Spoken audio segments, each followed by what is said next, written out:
Hey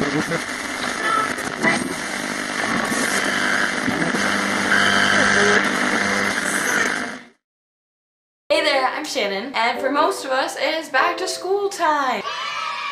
And we all know what comes with back to school time. Morning routine videos from all the unrealistically enthusiastic and overly happy beauty gurus. Now personally, I kind of like these videos, but none of them understand me and my lifestyle. So I decided I'm going to make my own morning routine video, emo edition. I guess let's just get started with the very first thing. So the first thing that all of us do in the morning is wake up. I really enjoy every morning to wake up to my favorite Attila song. There's honestly nothing more refreshing than waking up to the blood-curdling screams of angry white people.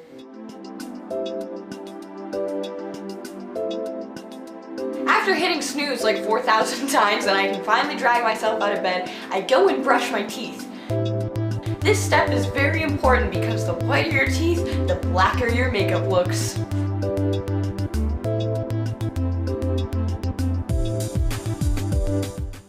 At this point in my schedule, I like to take a little time to myself for some prayer. And what better way to do this than worshiping my shrine to the emo god himself, Brian Stars.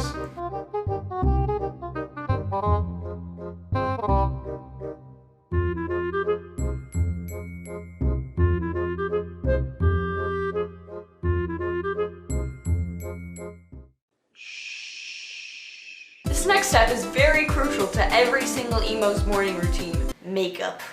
This ritual is very sacred and can last up to hours at a time every single day.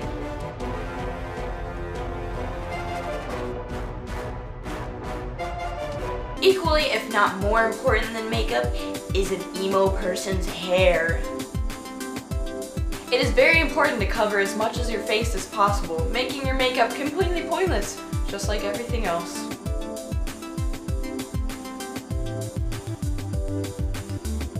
Finally complete the look, it's time to choose an outfit. I often struggle with this part of my morning routine because I own such a wide variety of clothing.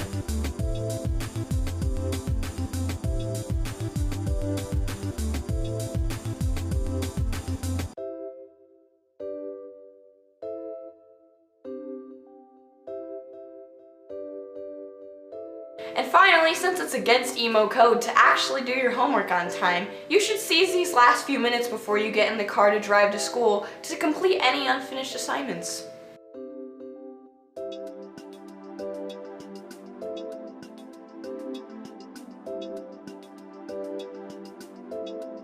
So I really hope my emo morning routine video inspired some of you to have an emo-tastic back-to-school experience. If you like this video, subscribe to My Digital Escape. I post a lot of videos like this on my personal channel, which will be linked in the description, as well as all my other social media links. Let's see if we can get this video to 19,000 likes for the number of takes that I had to stroke Brian's face in my bathroom.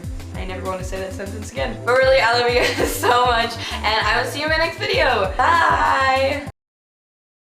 Hey there, I'm Shannon, and today I'm here with Bailey. Hey! And this may look kind of familiar, because I'm not sure if you guys saw, but on my channel, like a couple days ago, like a week ago, we posted a video where I made Bailey emo, and you guys liked that so much that I decided to do it again, but do it with something I'm super familiar with, and we're gonna go full 2007 and just turn her into a complete scene queen. So I hope you guys are ready, because it's about to be awesome. Okay, so since Bailey is a blonde, all real scene queens know this. If you have blonde hair, you must have black eyebrows. Alright, so we're just gonna do this quick because you're a scene queen, you're listening to Blood on the Dance Floor right now, you got 5 minutes to get to school, so there's no need to be precise with this one. Just slap it on. Your eyeliner's gonna probably cover it anyways. We're gonna go straight to eyeliner because this might take a while. You know, these wings are very important. These wings are everything. They're gonna make you fly or die. Oh god, like thick or like yes. long? Both. Thick and long. Okay. Alright, close your eye. Who's Jeffree Star? You are, okay, you're such a poser. Oh my god. Who is that? Fuck you. Alright, so as you can see, it's pretty big. It's literally gone through her eyebrows, so we just gotta keep going. Alright, keep it closed just in case. But let's show the camera. Nice! like the ultimate pop. We've got this glitter, just body roll on glitter, and you can never use too much. So close. Your goal is to make as many people look at you as possible when you're in Hot Topic. You're the star. Also, that's You're the star.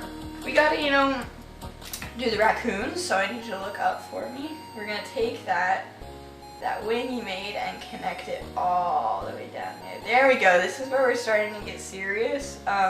The raccoon look, the more you look like a little animal rummaging through someone's trash, probably the better. Honestly, that's what you are anyway. Is MySpace even like a real website anymore? Like I got like. I thought you were just gonna ask if MySpace was a real website. No, Some like I know goddamn myth. it was. It was a mythical creature called No. MySpace. Okay, so now that we are done with makeup, we are on to literally the essence of being seen, the most important part of being a scene queen, your hair. Alright, so Bailey has hair that is all one length, which is about to make this hell for me, but you need a fringe, like you I got absolutely- some of this. You need a fringe. It has to happen. So we're gonna have to fake you a fringe. So we're just gonna take a lot of this hair right here, where your fringe would actually be.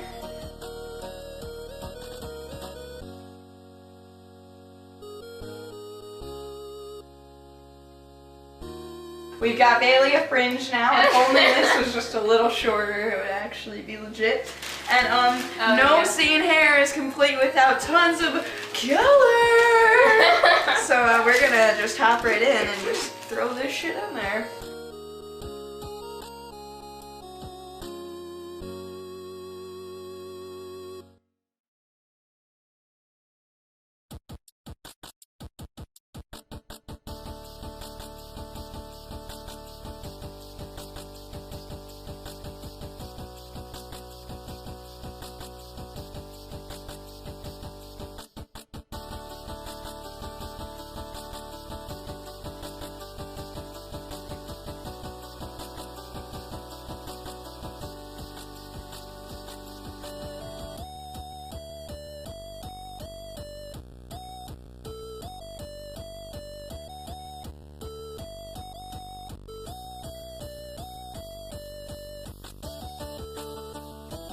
Oh god. I What? created a monster.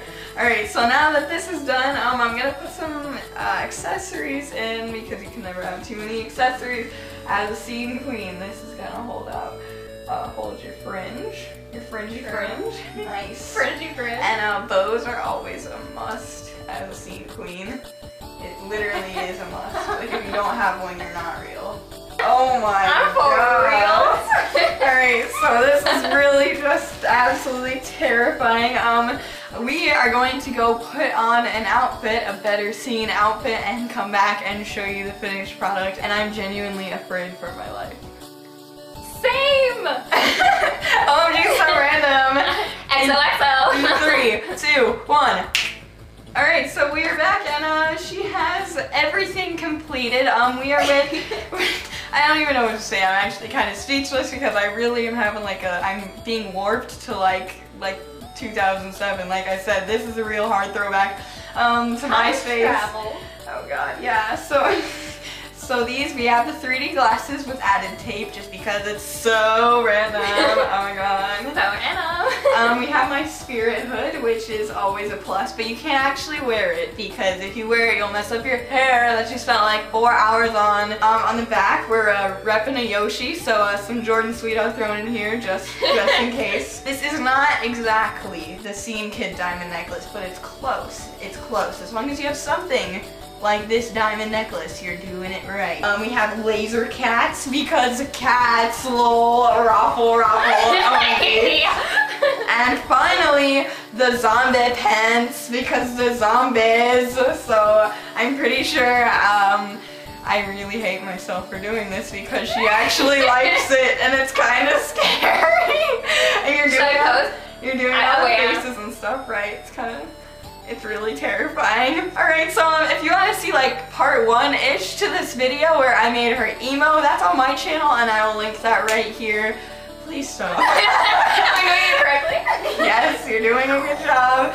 If you want to subscribe to Bailey, that link will be in the description, as well as all of my social media links and my channel. I love you guys so much, and I will see you next week with my next video. Bye! Hey there, I'm Shannon, and this week on My Digital Escape is Unboxing Week.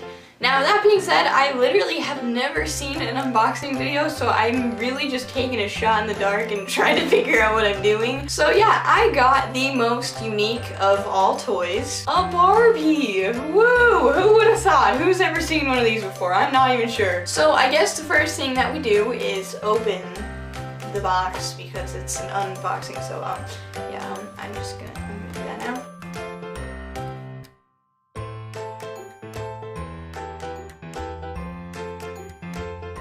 Here's the Barbie. I opened it. From what I understand, for the most part on these unboxing videos, is that the people who do them talk about how fun the toy is, or how exciting, or like what they like about it, but they never talk about like the important things like durability in their toys, because hell no, I'm not about to spend another $8 on another Barbie when I already have one here. I thought I would run some very scientific, very foolproof durability tests ASAP on this here Barbie. Alright, so we have on our state-of-the-art, very clearly, safety gear. So let's go head outside and start our first test.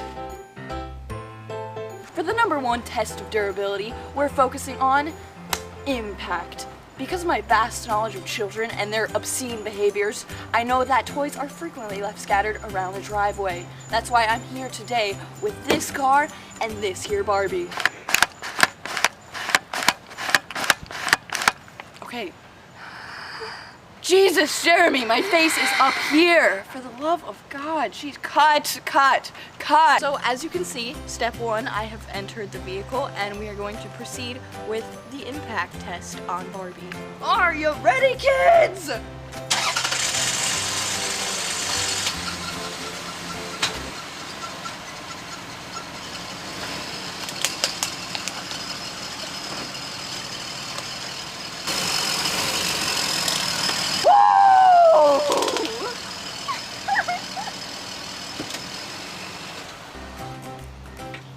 As you can see, Barbie is pretty much intact. This girl is a fighter. She just looks slightly I don't even know. I don't know what happened to your girl's arm right here, but slightly decapitated, but for the most part she held together really well. So in case your child is a little asshole and decides to throw his or her Barbie in the middle of the driveway, your girl is safe. For durability test #2, we are testing heat resistance. I'm not sure why your Barbie would have to be fireproof, but just in case you're raising your babies next to a fireplace or your child is the Antichrist himself, I'm testing it just for you. So here we have some lighter fluid, and here we have a lighter. Remember kids, don't try this at home. I'm a professional YouTuber.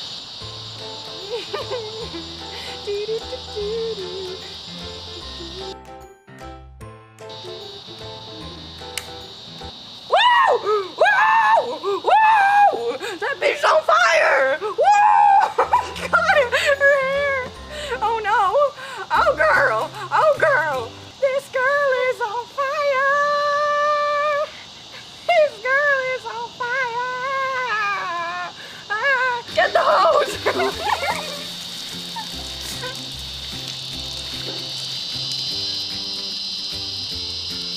So we have completed the fireproof test, the heat test, and again, Barbie has actually managed to pass it with flying colors. I mean, she's a bit crusty, little charred, 5 o'clock shadow, nothing we can't fix. Like I said, if your child does happen to be the Antichrist or Satan himself, your Barbie will be safe. And for the final durability test, I'm not exactly sure what this is testing, but we're gonna sledgehammer the fuck out of Barbie.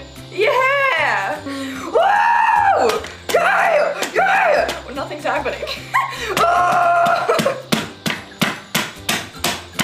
Yeah! Okay, so we are back inside and we have completed all 3 of our durability tests on Barbie, and I have to say, she's doing pretty well for being lit on fire, run over by a car multiple times, and hit with a sledgehammer repeatedly. I really have to hand it to Barbie. If you have an unruly child, I would 10 out of 10 recommend this product. I think my first unboxing went very well. I didn't expect these good results. I really expected her limbs to be falling off.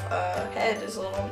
Oh god, you keep that to yourself, Barbie's holding it together. I think we're gonna go out for dinner after this. I will see you guys in my next video. I love you so much. If you think Barbie looks fucking hot as hell, let's give this video 20,000 thumbs up. Let's see if we can do it just for Barbie for being such a good sport. Right, Barbie?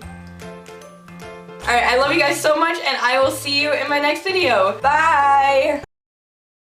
Hey there, I'm Shannon. Today I'm going to be attempting a Draw My Life. I'm pretty nervous, but let's just get started. I was born on July 22nd, 1997 in the city of Chicago to my two parents, Brian and Amy. I don't really remember that much from living in Chicago, but I do remember that I was extremely happy there. I remember getting Byron's hot dogs almost every single day and going on walks with my dad. When I was 3 years old, my little sister Bailey was born. I remember all through my mom's pregnancy that I was extremely excited, but as soon as she was born, I asked my mom if she could go back inside of her because I didn't want her anymore. After Bailey was born, our little house in the city became too small and we had to relocate to a bigger one. At this point, we moved right outside of Chicago to the suburb of Glen Ellen. Soon after I moved, I started elementary school and I immediately excelled in almost all of my academics. I absolutely loved learning. I loved English, I loved history, I loved math, and I had almost 100% on every single one of my assignments. Even though I loved school, I didn't have that many friends. As far as I can remember, I only had 2, and those were my best friends, Becca and Max. Almost every single day, the 3 of us went on adventures. Even though we were only 6, 7 years old, we decided that we were going to go exploring forests and sneak inside abandoned houses. One day after school in 3rd grade, I came home and my mom sat me down. She gave me the news that my dad got a job in Orlando, Florida, so we could be closer to my grandparents, my aunt and uncle, and my little cousin. I hated the idea of moving because I was extremely happy where I was and I did not want to leave my comfort zone. I cried all night that night. I did not want to leave Illinois whatsoever. I moved to Orlando right before the 4th grade. After months of settling in and starting school, I had only made 1 friend. Although I wasn't exactly lonely, I was bored almost all the time, so I became interested in things like art, music, and sports. When I got into middle school, I really started to develop these interests. I joined the orchestra, I started playing guitar, I joined a whole bunch of clubs, and I even started rowing crew later in middle school. Through these activities, I met a ton of people that I really connected with, and I started to come out of my shell more every single day. By the time 8th grade was ending, I had straight A's, I had a huge circle of amazing friends, and I even joined the high school varsity rowing team as a middle schooler. Middle school and freshman year was some of the happiest times of my life. The summer before sophomore year, everything seemed to change. Almost out of nowhere, I was diagnosed with major depression. Everything that I had once enjoyed seemed pointless. It was so frustrating because I had so many reasons to be happy and I just couldn't. However, in my sophomore year, I did make one huge positive change in my life, and that was the decision to come out of the closet to my friends and family in terms of my sexuality. As many of you know, I don't actually have a real label for my sexuality. I date boys, girls, anything in between, honestly. I just don't really like calling it a name, so coming out was really difficult for me. Instead of doing what most people do and sitting down their friends and family to have a conversation, I kind of just introduced everyone to my new girlfriend one day. I was fortunate enough that everyone in my life was completely supportive of me, and it was one of the best decisions I've ever made. As I said before, I had been diagnosed with major depression earlier in the year, and things were not all really that great for me. My girlfriend was basically one of the only sources of happiness in my life. For about 4 months, we were happily together, and I don't really have a segue for this next part because unfortunately there really wasn't much of a segue or anything to prepare me for it in my life. One night my girlfriend and I were sitting at home watching movies and she received a text. This text essentially said that a girl in our friend group had committed suicide. It was absolutely a horrible, horrible event.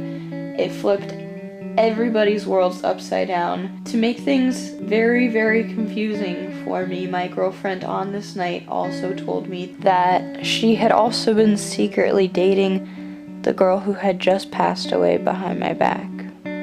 The best choice at the time seemed to be to stay with my girlfriend while she grieved. I stayed with her for months, and our relationship became extremely abusive and scary for me. For obvious reasons, our relationship came to an end. At this point, my depression deepened, and I was re-diagnosed with bipolar disorder.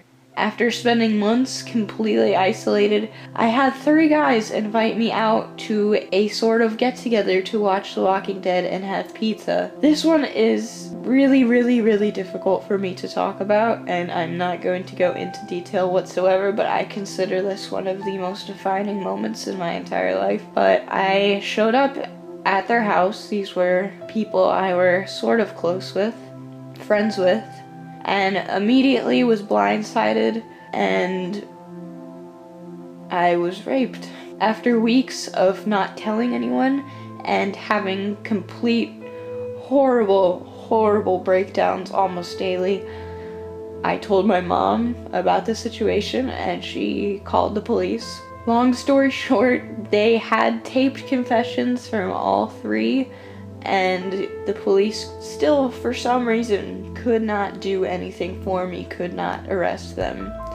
Instead, in order to get me away from these guys who happened to live in my neighborhood, ride my bus, and go to my school, they told my parents that I had to be taken out of the public school system, or that I would be put into foster care and be taken away from my parents forever. Without any other choice, I was put in a homeschool, sort of private school situation where I was just me and a tutor together. Once I started school here, I decided to make a better life for myself in any way that I could. I turned my anger into productivity and started studying really hard every single day. Every time I had a session with my tutor, we talked a little bit about YouTube. Through all of high school and even some of middle school, YouTube had become my passion. No matter what was happening in my life, I always found enjoyment and happiness in watching and making YouTube videos. My tutor also had some experience with YouTube and posted videos every once in a while just for fun. He encouraged me every day and even made some of my homework assignments that I make a YouTube video and post it. Every single day that I spent in front of the camera, I felt a little bit better about myself and a little happier. I made makeup videos, tutorials, but above all else, I absolutely loved making comedy videos. I loved to make people laugh, and every time I did so, I felt so much happier. By the end of my senior year, I had worked so hard that everything was falling into place for me. I graduated with a 5.9 weighted GPA and the valedictorian of my entire school. On top of that, I had accumulated 160,000 subscribers on my main channel, Hey There, I'm Shannon. The summer after senior year, I got accepted to 6 major universities in the US. After much decision making, I decided I was going to attend the University of California at San Diego because I absolutely fell in love with it. I was going to study law and psychology. All my preparations to attend the school were ready, and then one day I got a very spontaneous phone call from Brian Stars. This phone call changed my life forever and set me on the amazing path that I'm on now. Brian asked me to be the 7th and final member of My Digital Escape. Immediately I said yes. I was ecstatic. Everything I had ever dreamed of for myself was pretty much coming true at that point. I declined my acceptance to UCSD and began working harder and harder on my YouTube videos. Since then, I have met 6 of my best friends that I am more than positive I will have for the rest of my life, and I absolutely love them so much. My personal YouTube channel is getting close to 400,000 subscribers, and I am thankful for each and every one of you. I am happier than I have ever been in my entire life. I have amazing friends, amazing family, all of you in my life, and I have every reason in the entire world to smile every single day. If you take anything away from my Draw My Life, I would like it to be that no matter how hard it gets, life is absolutely beautiful. Thank you so much for listening to my Draw My Life. I know it was really personal. Some of it was really hard for me to share with you guys. I hope this brings us a little closer. You all mean more to me than you will ever know, and I cannot thank you enough for being a part of this crazy journey. And with that, I will see you soon. Stay pretty, kitties. I love you, and goodbye. Hey there, I'm Shannon, and this week on My Digital Escape is New Year's Resolution Week. For me personally, I think the hardest part about 2015 was dealing with other human beings. And while this is definitely a personal problem, I definitely think a lot of you can relate. Especially with the internet this past year, everyone has just decided to be horribly mean, horribly rude, and offended by everything. So it is really hard not to hate everybody. I thought that I would share with my personal New Year's resolution for the upcoming year of 2016, and that is learning how to deal with other people a lot better. I'm going to share with you guys my 4 personal favorite tactics for staying calm when dealing with other people, and hopefully it can help you out this 2016. First and foremost, I think a lot of you guys know how to do this, and a lot of you have done it in the past, which is why I'm starting with this one. Meditation. For me personally, sitting in complete silence with my eyes closed, listening to nothing, thinking about nothing, takes me away from my anger, away from my problems, and a little bit closer to Jesus. Oh,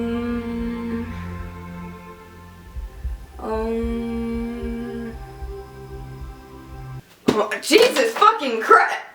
Jesus! Jesus, you came! For my second tip, I really love to just watch movies when the rest of the world is deciding to stress me out that day. Instead of dealing with your real problems and your real friends and real human beings, I prefer to immerse myself in a universe full of fake people who don't piss me off to the point of insanity. For me, there's nothing like sitting down with all your friends to watch the most beautifully written love story on planet Earth to restore your faith in humanity. The Twilight Saga. I love you.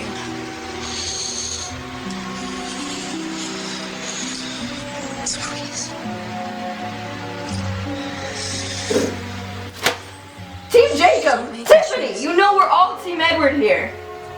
Get out. Right now. Get out. Out. Get away. Tiffany! Oh my god, Blue! Number 3 is something that I love to do quite frequently, and I think all of you are aware of this. I love to stress eat. For some reason, nothing keeps me calm and relaxed like shoveling pounds and pounds, piles and piles of food down my throat.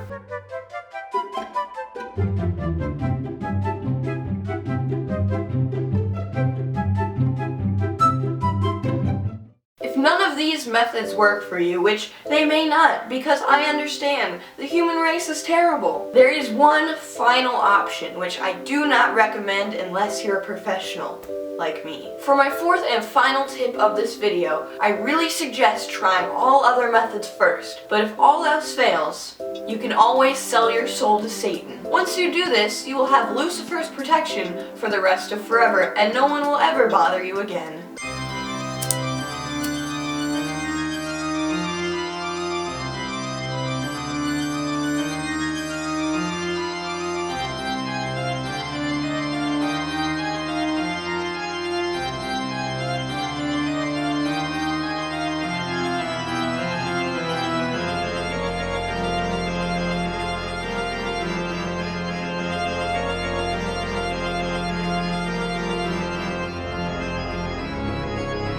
Well, now that you know how to not hate everyone this 2016, I really hope you have a happy new year and a happy rest of the year and try out some of these tips. Let me know in the comment section if you have any tips that keeps you from getting stressed out and totally upset with everybody else. I hope these helped you out. I love you guys so much, and I will see you next week. Stay pretty, kitties. Bye! I'm Shannon. So the other day I almost had literally like a complete heart attack because I was like, oh my god, I don't have any supplies for school. I didn't do my summer homework assignment. I forgot to do everything for school because it's starting in like a couple days. And then I remembered that I never have to go to school again. Woohoo! Literally the only good thing about being an adult. To celebrate the fact that I never have to go to school ever again and to make you feel better about the fact that you still have to, I thought I would share with you guys the reason why I hated school so much. So I was pretty nerdy in school, and by nerdy I mean like I was really good at certain subjects and I liked learning. Like I enjoyed learning and I enjoyed like asking questions and doing things, and I don't know why, make fun of me, I don't care. Regardless of all that, teachers actually just hated me for no reason. But I was never disruptive. I had like 2 friends my whole life, but for some godforsaken reason, almost 90% of my teachers hated me, some more so than others. Alright, so let me start off this story by saying, in my sophomore year of high school, I took AP Statistics. About a month into the class, our teacher mysteriously got fired. Believe me or not, my math teacher was actually having an affair with a student who was like 15 or 16, and he got caught and arrested, went to jail. Yeah, so that happened, and we had to get a new teacher. So when I got this new math teacher, let's call her Mrs. Smith. I don't know about you guys, but I hate this. Like, I hated the teachers who did this to me because it happened to me all the time. Me and my friends would be doing like a group project. Like, it wasn't cheating, but we would like do the exact same thing. Like, we would get the same answers and everything would be perfectly exactly the same, like multiple choice, everything like that. And my friend would get an A and I would get a D because Mrs. Smith just didn't like me that day, apparently. I don't know why. Every single thing I did in this lady's class was completely wrong. Everybody would text all the time, which for most people that's like not allowed in school, and I get that, but everyone would text all the time. And like the one godforsaken day that my mom texts me to like pick up my sister or something, and I check it, I get my phone taken away. Me, the little nerd in the front of the class, asking all the questions about finding X and Q and Z and fuck you. Another thing that really drove me crazy about this teacher, and a lot of teachers actually, was they always had something to say about my physical appearance. For some reason, all of them hated the fact that I dyed my hair, they hated that I had piercings, hated literally anything I did. The fact that my face existed was a complete problem for them. And meanwhile, Mrs. Smith comes to class wearing Crocs every single day. She wears these Crocs with a dress. She'll be wearing like a floor gown. Crocs. She'd be wearing jeans and a t-shirt. Crocs.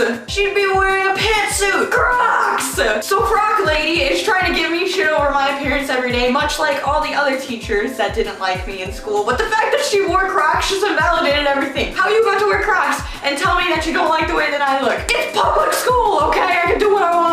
I'm very sorry to know that all of you probably have to go back to school in the next couple weeks, if not days. I really hope you have never had a Mrs. Smith, and I hope you do not have a Mrs. Smith this year who wears Crocs all the time. So if you've ever had an experience with a teacher where they just really don't like anything you do, feel free to leave it in the comment section, and I will be answering your comments as much as I can because I love reading your stories. If you like this video, I actually mostly make videos similar to this on my channel, usually on this white wall, and like I just talk about shit. So you can subscribe to me if you haven't already. I'll link that at the end and in the description. All my social media links are in the description as well. I love you guys so much. Let's see if we can get this video to 13,000 likes because 13 is the lucky number and we all need luck for going back to school. Yeah! Like I said, I love you guys so much, and I will see you on my channel or next Sunday for my next video. I love you so much. Bye! Wow, my voice cracks so bad.